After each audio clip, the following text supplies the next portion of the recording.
أعوذ بالله من الشيطان الرجيم. بسم الله الرحمن الرحيم. وقالوا لن يدخل الجنة إلا من كان هودا أو نصارى تلك أمانيهم قل هاتوا برهانكم إن كنتم صادقين. അസ്സലാമു അലൈക്കും വറഹ്മത്തുള്ളാഹി വബറകാതുഹു. സൂറത്തുൽ ബഖറയിലെ 112-ാമത്തെ ആയത്താണ് ഓതിക്കേൾപ്പിക്കപ്പെട്ടത്. അതിൻ്റെ അർത്ഥം ഇപ്രകാരമാണ്: യഹൂദരോ ക്രൈസ്തവരോ അല്ലാതെ മറ്റാരും സ്വർഗത്തിൽ പ്രവേശിക്കുകയില്ലെന്ന് അവർ, അതായത് യഹൂദികളും ക്രിസ്ത്യാനികളും പറയുന്നു. അത് അവരുടെ വ്യാമോഹങ്ങളാണ്. പറയുക, നിങ്ങൾ സത്യവാദികളാണെങ്കിൽ നിങ്ങളുടെ തെളിവ് ഹാജരാക്കുക. ഹദ്റത്ത് മുസ്ലിം മൗഊദ് റളിയല്ലാഹു അൻഹു തൻ്റെ തഫ്സീർ കബീറിൽ ഈ ആയത്തിനെ സംബന്ധിച്ച് വിശദീകരണം നൽകിക്കൊണ്ട് പറയുന്നു: ഈ ഒരു വിഷയം വിശുദ്ധ ഖുർആനിൽ 3 വ്യത്യസ്ത രൂപങ്ങളിൽ വന്നിട്ടുണ്ട്. ആദ്യമായി ഈ വിഷയം സൂറ ബഖറയിലെ 81-ാം വാക്യത്തിൽ ഇപ്രകാരം വന്നിരിക്കുന്നു. അള്ളാഹു പറയുന്നു: ഖാലൂ ലൻ തമസ്സനന്നാറു ഇല്ലാ അയ്യാമൻ മഅദൂദ. ഏതാനും ദിവസങ്ങളല്ലാതെ നരകാഗ്നി ഞങ്ങളെ സ്പർശിക്കുകയില്ല എന്നവർ പറഞ്ഞു. അതായത് ഗ്രന്ഥാനുസാരികളായ ആളുകൾ പറയുന്നത് നരകം ഞങ്ങളെ കുറച്ച് ദിവസങ്ങളിൽ കൂടുതൽ സ്പർശിക്കുകയില്ല എന്നാണ്. അവർ നരകത്തിൽ പോകുമെങ്കിൽ പോലും അള്ളാഹു അവരോട് പരിഗണനയുടെ ഒരു സമീപനം സ്വീകരിക്കുമെന്നും അവരുടെ ഗ്രന്ഥങ്ങളിൽ പരമാവധി 12 മാസം വരെയായി എണ്ണപ്പെട്ടിട്ടുള്ള കുറച്ച് ദിവസങ്ങൾക്ക് ശേഷം അവരെ നരകത്തിൽ നിന്ന് പുറത്തെടുക്കുമെന്നും 12-ാം മാസവും പൂർത്തിയാകുന്നതിനു മുമ്പ് അള്ളാഹു അവരെ അഗ്നിയിൽ നിന്ന് മോചിപ്പിക്കുമെന്നും അവർ വിശ്വസിക്കുന്നു. സൂറ ബഖറയിലെ 95-ാം ആയത്തിൽ ഈ വിഷയത്തെ സംബന്ധിച്ച് രണ്ടാമതായി പരാമർശിച്ചിരിക്കുന്നു. അള്ളാഹു പറയുന്നു: ഖുൽ ഇൻ കാനത് ലക്കുമുദ്ദാറുൽ ആഖിറത്തു ഇൻദല്ലാഹി ഖാലിസത്തൻ മിൻ ദൂനിന്നാസി ഫതമന്നവുൽ മൗത ഇൻ കുൻതും സാദിഖീൻ. പറയുക, അള്ളാഹുവിൻ്റെ അടുക്കൽ പരലോക ഭവനം മറ്റുള്ളവർക്കില്ലാതെ നിങ്ങൾക്ക് മാത്രമായി നൽകപ്പെട്ടതാണെങ്കിൽ നിങ്ങൾ സത്യവാന്മാരാണെങ്കിൽ മരണം ആഗ്രഹിക്കുക. അതായത് മരണാനന്തര ജീവിതത്തിന് തങ്ങൾ മാത്രമാണ് അവകാശികളെന്നും സ്വർഗത്തിൽ പ്രവേശിക്കാൻ തങ്ങൾക്കാണ് യോഗ്യതയെന്നും മറ്റൊരു സമുദായത്തിനും സ്വർഗത്തിൽ പ്രവേശനം ലഭിക്കില്ലെന്നും ഈ ഗ്രന്ഥാനുസാരികൾ വാദിക്കുന്നു. ചില ജൂതന്മാർക്ക് തങ്ങൾക്ക് ശിക്ഷ ലഭിക്കുകയേയില്ല, മറിച്ച് തങ്ങൾ നേരിട്ട് സ്വർഗത്തിൽ പോകുമെന്നും ഒരു ജൂതനല്ലാത്ത ആർക്കും സ്വർഗം ലഭിക്കില്ലെന്നും വാദമുണ്ടായിരുന്നു എന്നിതിൽ നിന്ന് വ്യക്തമാണ്. അപ്പോൾ അള്ളാഹു തിരുനബി സല്ലല്ലാഹു അലൈഹി വസല്ലമയോട് പറയുന്നു, അവരോട് ചോദിക്കുക, സ്വർഗത്തിന് നിങ്ങൾ മാത്രമാണ് അർഹരെങ്കിൽ മറ്റൊരു സമുദായത്തിനും അതിൽ പ്രവേശനം ലഭിക്കില്ലെങ്കിൽ ദൈവപ്രീതിക്ക് വേണ്ടി മരണത്തിന് തുല്യമായ ശ്രമങ്ങൾ നിങ്ങൾ എന്തുകൊണ്ട് നടത്തുന്നില്ല? അല്ലെങ്കിൽ ഈ വിഷയത്തിൽ നിങ്ങൾ എന്തുകൊണ്ട് മുബാഹല ചെയ്യുന്നില്ല? മറ്റുള്ളവർക്ക് നിങ്ങൾ സ്വർഗം നിഷേധിക്കുകയും നിങ്ങൾക്കായി മാത്രം അത് പ്രത്യേകമാക്കുകയും ചെയ്യുന്നു.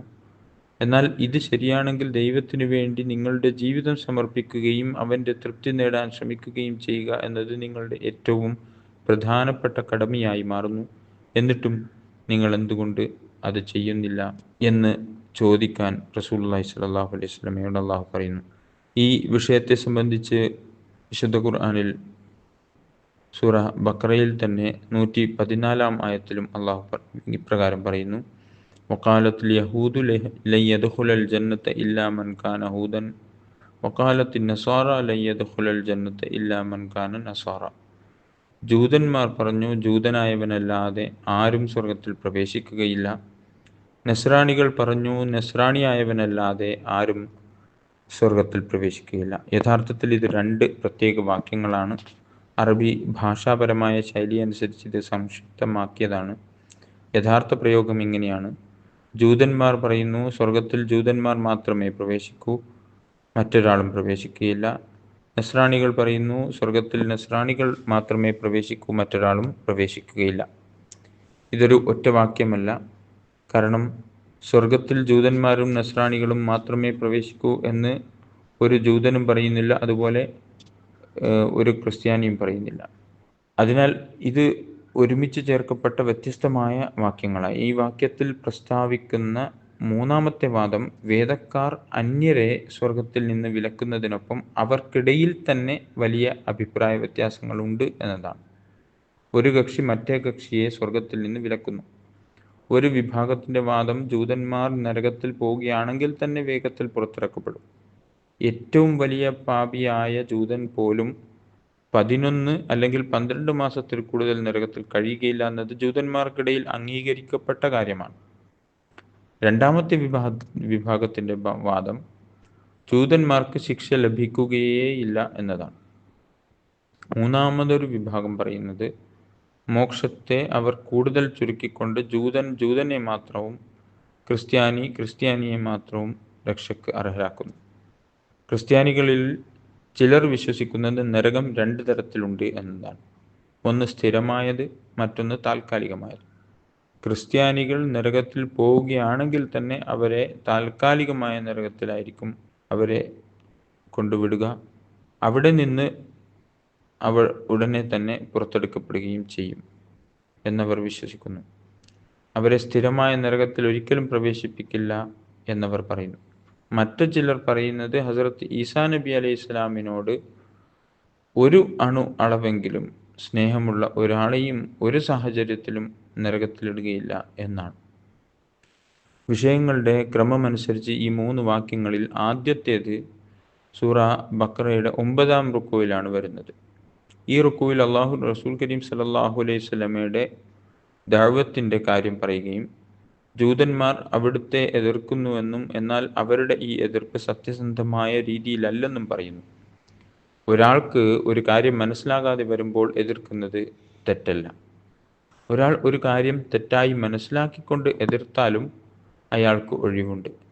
എന്നാൽ ഒരാൾ ഒരു സദസ്സിൽ നിന്ന് ഒരു കാര്യം കേട്ട് മനസ്സിലാക്കിയ ശേഷം പുറത്തുപോയി അതിനെ എതിർക്കാൻ തുടങ്ങുകയാണെങ്കിൽ ആ എതിർപ്പ് സത്യസന്ധതയിൽ അധിഷ്ഠിതമല്ല. അതുകൊണ്ട് എതിർപ്പ് അനുവദനീയമാണ്, അത് സത്യസന്ധതയോടെ ആയിരിക്കണമെന്ന് മാത്രം. അഭിപ്രായ വ്യത്യാസം അനിവാര്യമാണ്. കാരണം എല്ലാ അക്കാദമിക പുരോഗതികളും അഭിപ്രായ വ്യത്യാസങ്ങളുമായി ബന്ധപ്പെട്ടിരിക്കുന്നു. അതിനാൽ എതിർപ്പ് അനുവദനീയമാണ്. എന്നാൽ അഭിപ്രായ വ്യത്യാസം എതിർപ്പ് പ്രകടിപ്പിക്കുവാനുള്ള രീതി അത് മാന്യമായിരിക്കണം. യാതൊരു വിധ വാശിയോ പിടിവാശിയോ അതിൽ ഉണ്ടാകാൻ പാടില്ല. അള്ളാഹു പറയുന്നു, ഈ ആളുകൾ വാശിയും പിടിവാശിയും കാണിക്കുന്നു. അവർ മനഃപൂർവ്വം വിശുദ്ധ ഖുർആനിലെ കാര്യങ്ങളെ തെറ്റായ രീതിയിൽ അവതരിപ്പിക്കുന്നു. അതിനാൽ അവരുടെ വാക്കുകൾ സത്യസന്ധതയെ അടിസ്ഥാനമാക്കിയുള്ളതല്ല. ഈ ആളുകൾ സത്യത്തിന് മുന്നിൽ മറയിടുകയും അതിന് തെറ്റായ രീതിയിൽ അവതരിപ്പിക്കുകയും ചെയ്യുകയാണെങ്കിൽ, അല്ലെങ്കിൽ അതിനെതിരെ യാതൊരു തെളിവുകളും നൽകാൻ കഴിയുന്നില്ലെങ്കിൽ ഇത് കേവലം അവരുടെ ദുഷ്ടതയാണ്. ഈ ദുഷ്ടതയ്ക്ക് കാരണം തങ്ങൾ തീർച്ചയായും നരകത്തിൽ പ്രവേശിക്കുകയില്ല എന്ന അവരുടെ ഉറപ്പാണ്. ഒരു സമുദായം രക്ഷയെ പാരമ്പര്യവുമായി ബന്ധപ്പെടുത്തുമ്പോൾ ആ സമുദായത്തിൽ നിന്ന് തഖ്വ നീങ്ങിപ്പോകുന്നു. ലോകത്ത് സാധാരണയായി 2 തരം ആളുകളുണ്ട്. ചിലർ ഉപകാരത്തിലൂടെയും സ്നേഹത്തിലൂടെയും അനുസരിക്കുന്നു, ചിലർ ഭയത്തിലൂടെയും ആശങ്കയിലൂടെയും അനുസരിക്കുന്നു. ശിക്ഷയെക്കുറിച്ചുള്ള ഭയം താഴ്ന്ന നിലയിലുള്ള ആളുകൾക്ക് വേണ്ടിയുള്ളതാണ്. അത് അവരെ മോശമായ പ്രവൃത്തികളിൽ നിന്ന് തടയുന്നു. എന്നാൽ ഉയർന്ന നിലയിലുള്ള ആളുകൾക്ക് ഉപകാരവും സ്നേഹവുമാണ് അത്തരം പ്രവൃത്തികളിൽ നിന്ന് അവരെ തടയുന്നത്. അള്ളാഹു പറയുന്നു, ഇവർ താഴ്ന്ന നിലയിലുള്ളവരാണ്. ശിക്ഷയെ ഭയപ്പെട്ടാൽ മാത്രമേ അവർ വഴിപ്പെടൂ. എന്നാൽ ഇവരുടെ സമുദായം നിങ്ങളെ ശിക്ഷയിൽ നിന്ന് എന്നേക്കുമായി സംരക്ഷിച്ചിരിക്കുന്നുവെന്ന് ഇവരോട് പറഞ്ഞിരിക്കുന്നു. അതിനാൽ ഇവരുടെ മനസ്സിൽ നിന്ന് ശിക്ഷയെക്കുറിച്ചുള്ള ഭയം നീങ്ങിപ്പോയി. ഇത് കാരണമാണ് ഇവർ ലജ്ജാകരമായ പ്രവൃത്തികൾ ചെയ്യുന്നത്. ഒരാൾ ഒരു മതവുമായും ബന്ധമില്ലാത്തവനാണെങ്കിൽ പോലും അവൻ്റെ ജീവിതം അനിയന്ത്രിതമാകാം. എന്നാൽ മതവിശ്വാസികളായിരുന്നിട്ടും അനിയന്ത്രിതമായി ജീവിക്കുന്നവർ പോലും ചെയ്യാത്ത പ്രവൃത്തികൾ ഈ ആളുകൾ ചെയ്യുന്നു. രണ്ടാമത്തെ വാക്യത്തിൽ പറയുന്ന വിഷയം ഇതാണ്: ദൈവിക സമ്മാനങ്ങൾ തങ്ങളിൽ മാത്രം ഒതുക്കി നിർത്തുന്ന സമുദായങ്ങൾ സന്മാർഗത്തിനായുള്ള അന്വേഷണം ഉപേക്ഷിക്കുന്നു. സന്മാർഗത്തിൻ്റെയും സമ്മാനങ്ങളുടെയും വാതിൽ തുറന്നിരിക്കുന്നു എന്ന് വിശ്വസിക്കുമ്പോഴാണ് ഒരു സമുദായം സന്മാർഗം തേടുക. നാം ചർച്ച ചെയ്യുന്ന വാക്യത്തിൽ അള്ളാഹു പറയുന്നത്, ഇത്തരത്തിലുള്ള വിശ്വാസങ്ങളുടെ സ്വാഭാവിക ഫലം ആ സമുദായം രക്ഷയുടെ വൃത്തം പരിമിതപ്പെടുത്തുകയും പിന്നീട് അവർ പരസ്പരം പോലും മോക്ഷത്തിൽ നിന്ന് പുറത്താക്കുകയും ചെയ്യും. അങ്ങനെ യഥാർത്ഥ മാനദണ്ഡമായ തഖ്വ അവരുടെ കാഴ്ചയിൽ നിന്ന് മറഞ്ഞു പോകുന്നു. ഒരാളും ഒരിക്കലും സന്മാർഗത്തിൻ്റെ വാതിൽ അടഞ്ഞതായി കരുതരുത്, മറിച്ച് അള്ളാഹുവിൻ്റെ ഭാഗത്തു നിന്ന് അവതരിക്കുന്ന ഏത് വചനത്തെയും സ്വീകരിക്കാൻ തയ്യാറായിരിക്കണം. വാഖിറു ദഅ്വാനാ അൽഹംദുലില്ലാഹി റബ്ബിൽ ആലമീൻ.